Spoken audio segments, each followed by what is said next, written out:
కథ పేరే సముద్ర మదనమని, క్షీరసాగరం అని కూడా పిలుస్తారు. మరణ భయంతో సముద్రంలో అమృతం తయారు చేసుకుంటున్నటువంటి బుద్ధి, జ్ఞానం, తెలివితేటలో లేనటువంటి ఒక అజ్ఞానపు దేవుళ్ళ గురించి, దేవతల గురించి ఈ స్టోరీ మనకి ఎక్కడ దొరుకుతుంది అని అంటే భాగవతంలోను, మహాభారతంలోను, పురాణాల్లోను, రామాయణంలో కూడా దొరుకుతుంది.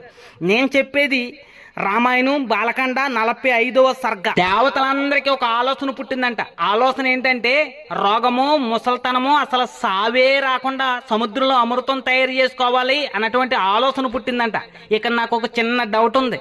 దేవతలకి మనుషుల్లాగే రోగము, ముసల్తనము వస్తుందా? దేవతలకు కూడా మనుషుల్లాగా మరణం అనేది ఉంటుందా? ఒకవేళ మనుషుల్లాగా దేవతలకు కూడా రోగము, ముసల్తనము, మరణం అనేది ఉంటే వాళ్ళ దేవతలు ఎందుకు అవుతారు? మనకంటే దరిద్రులు అవుతారు. ఈ రాసినోడు ఎవడికో బుద్ధి లేదు, మనుషులకు ఉన్నటువంటి రోగాలను ఊహించి రాసేశాడు. రాసినోడికి ఎలాగో బుద్ధి జ్ఞానం లేదు, అది నిజమో అని